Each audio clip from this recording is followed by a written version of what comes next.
So I feel like I'm attending a meeting of a religious sect here this morning. It's as if the global revolution of 2016, Brexit, Trump, the Italian rejection in the referendum has completely bypassed you. You can't face up to the fact that this bandwagon is going to roll across Europe in these elections in 2017. A lot of citizens now recognise this form of centralised government simply doesn't work. Whether it's the miseries inflicted upon a country like Greece by the euro, the unemployment caused by bad regulation, or the feeling that none of us are as safe in our cities because of the disastrous common asylum policy. But at the heart of it is a fundamental point. Mr Verhofstadt this morning said the people want more Europe. They don't. The people want less Europe. And we see this again and again when people have referendums and they reject aspects of EU membership. But something more fundamental is going on out there.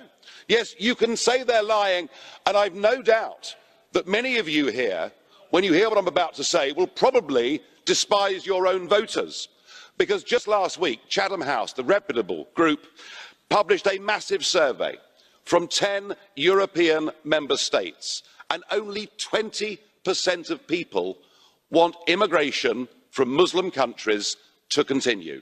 Just 20% want us to keep on allowing people in from Muslim countries, which means your voters have a harder line position on this than Donald Trump or myself or frankly any party sitting in this parliament. And that is where we're going.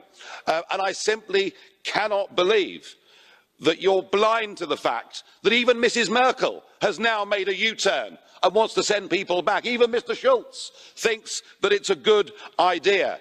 The fact is, the European Union has no future at all in its current form, and I suspect you're in for as big a shock in 2017.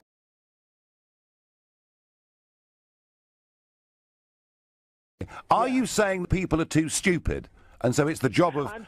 I'm saying that many of those who voted for Brexit knew what they were doing and voted in their own interest, but there's a majority of people who did not understand what they were voting for. They thought they were voting for one item, and in fact they were voting for something else. So yes, a lot of them were uneducated and did not understand what was put in front of them. The uneducated... What I'd also like to say... Go on, Tony. Yeah. Make your next point, because I'm enjoying this so much. Okay, the next... Good. I hope you enjoy the next one as well. I think you're a racist, and I really take offense at the way you spoke about Romania and Romanians. Yeah. Yes, there are demonstrations because people oppose what the MPs are trying to do. But think about the British MPs who've been embezzling hundreds of thousands of pounds, and they're trying to get away scot-free. So what's the difference? I'll tell you, Tony, what the difference is. I'll tell you what the difference is, that corruption is absolutely endemic right throughout Romanian society, and that is backed up by every independent report that comes out. And furthermore, Tony, it's a country in which up to 4 million people are viciously discriminated against because of their race.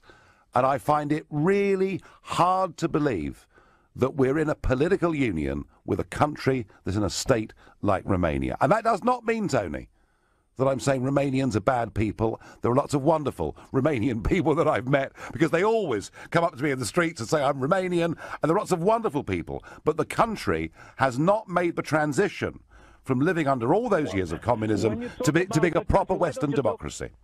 I still think it's absolutely plain wrong for them to be doing it, because they did delegate this decision out to us. But my real final thought is we are, I think, a few minutes away from reaching the point of no return. And for someone like me, who was always considered to be a hopeless case, it's a very happy moment. President Obama said that the United Kingdom would be at the back of the queue. He did. And we didn't like that very much. In fact, actually, to be fair, he helped the Brexit campaign. But there was a little story the other week that appeared in the Times of London saying that maybe Trump would consider Germany and the EU as being his priority for trade over the United Kingdom. I don't think that's going to happen. You don't? I don't want to speak for the president, but I can tell you his affection for and support of Great Britain is very strong.